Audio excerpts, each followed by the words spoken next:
नमस्कार साथीहरू, investment guide नेपालमा स्वागत छ। आजको यस भिडियोमा गुराँस लघुवित्त वित्तीय संस्था लिमिटेडले प्रकाशित गरेको आर्थिक वर्ष 2081-82 को तेस्रो त्रैमासिक रिपोर्टको बारेमा चर्चा गर्न गइरहेका छौँ। आउनुहोस् भिडियोको सुरुवात गरौँ।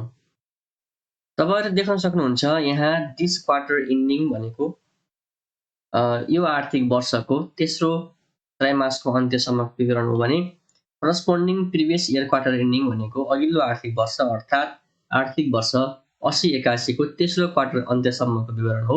यी दुईटा कोलमलाई हामीले कम्पेरिजन गरेर कम्पनीको प्रगतिको बारेमा थाहा पाउन सक्छौँ।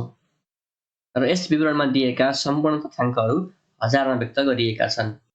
कम्पनीको रिजर्भ एन्ड सरप्लस अघिल्लो आर्थिक वर्षमा 4 करोड 38 लाख रहेकोमा अहिले वृद्धि भएर झन्डै 1 करोडले वृद्धि भएर 5 करोड 35 लाख पुगेको रहेछ, जसलाई हामीले सकारात्मक रूपमा लिन सक्छौँ।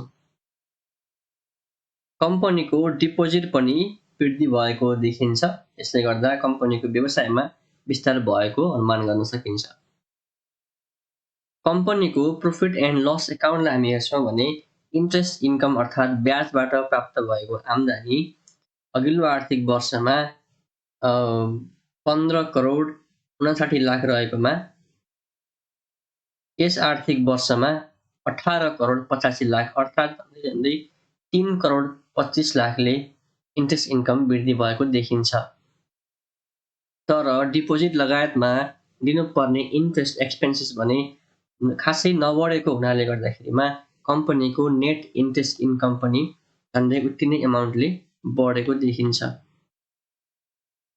उत्तिकै एमाउन्ट भन्नुको अर्थ करिब 3 करोड 25-30 लाखको आसपासमा नेट इन्ट्रेस्ट इन्कम खुद ब्याज आम्दानी बढेको छ। यस्तो बढ्नु राम्रो मानिन्छ, किनभने यस्तो लघुवित्तहरूको मुख्य व्यवसाय भनेको नै ब्याज आम्दानी भएको हुनाले चाहिँ नेट इन्ट्रेस्ट इन्कम बढ्नु सकारात्मक सङ्केत हो। तर त्यति हुँदाहुँदै पनि कम्पनीको स्टाफ एक्सपेन्सेस स्टाफमा गरिएको खर्च अघिल्लो आर्थिक वर्षभन्दा अहिले वृद्धि भएको देख्न सकिन्छ।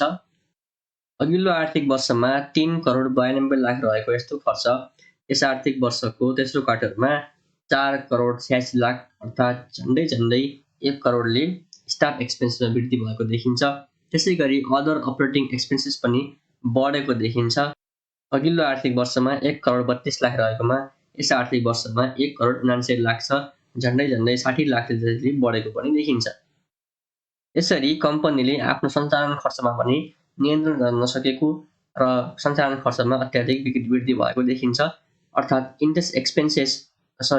नेट इन्ट्रेस्ट इन्कममा 3 करोड 25 लाखले वृद्धि भएको अवस्थामा 1 करोड 70 लाख चाहिँ कम्पनीले स्टाफ एक्सपेन्सेसमा वृद्धि गराएको देखिन्छ।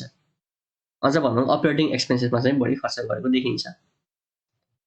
त्यसै कारणले गर्दाखेरि कम्पनीको नेट प्रॉफिट अघिल्लो आर्थिक वर्षमा 2 करोड 24 लाख रहेकोमा यस आर्थिक वर्षमा वृद्धि त भएको छ, वृद्धि भएको राम्रो मान्नुपर्छ।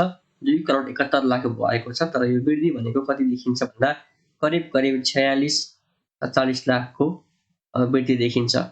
मेरो यहाँनिर कुरा के हो भने करिब 3 करोड 25 लाखसम्मको नेट इन्ट्रेस्ट एक्सपेन्सेस वृद्धि गरेको कम्पनीले आफ्नो सञ्चालन खर्चमा सँगसँगै यो गैर सञ्चालन नन अपरेटिङमा पनि अहिले चाहिँ एक्सपेन्सेस देखिन्छ। यसमा के नियन्त्रण गरेको भएदेखि नाफामा हामीले उल्लेखनीय वृद्धि भएको पनि देख्न सक्थ्यौँ। तर पनि यो विषम परिस्थितिमा कम्पनीले नाफा वृद्धि गर्न सफल भएको छ। यसलाई हामीले सकारात्मक रूपमा लिनुपर्छ। कम्पनीको नन पर्फर्मिङ लोन अघिल्लो आर्थिक वर्षको तेस्रो क्वार्टरसम्म 2.69 रहेकोमा यस आर्थिक वर्षको तेस्रो क्वार्टरसम्म 3.01 रहेको छ। थोरै वृद्धि भएको छ, वृद्धि भए तापनि निर्धारित सीमाभित्र नै यो रहेको छ। कम्पनीको इपिएस 31 रुपैयाँ 20 पैसा कायम भएको छ। पी रेसियो मूल्य आम्दानी अनुपात जसको प्राइसलाई अर्निङ पर सेल डिभाइड गरेर निकालिन्छ, जुन 94.20 रहेको छ। प्रति सेयर नेटवर्थ 146.26 रहेको छ र प्रति सेयर कुल सम्पत्तिको मूल्य 1735.66 रहेको छ। र कम्पनीको अन्य व्यवस्थापकीय र कानुनी विश्लेषणहरू गर्दाखेरि यसो ठुलो कुनै मेजर इस्युहरू मैले पाएको छैन। संक्षेपमा भन्दा कम्पनीको प्रोफिटमा वृद्धि भएको छ, रिजर्भमा सुधार आएको छ, वृद्धि भएको छ। यो सकारात्मक रूपमा दिन सकिन्छ हामीले र कम्पनीको प्रगति नै भएको, विषम परिस्थितिमा पनि प्रगति नै भएको देख्न सकिन्छ। र अपरेटिङ एक्सपेन्सेसको हकमा चाहिँ थोरै सञ्चालन एफिसियन्सी कायम गर्नुपर्ने हो कि भन्ने खालको अवस्था देखिएको छ। र निष्कर्षमा राज लघुवित्त वित्तीय संस्था लिमिटेडले लगानीकर्तालाई सन्तोषजनक नै रिपोर्ट प्रकाशित गरेको छ भन्दै आजको यस भिडियोबाट बिदा हुन चाहन्छु। अर्को भिडियोमा भेटौँला। हस्त नमस्कार।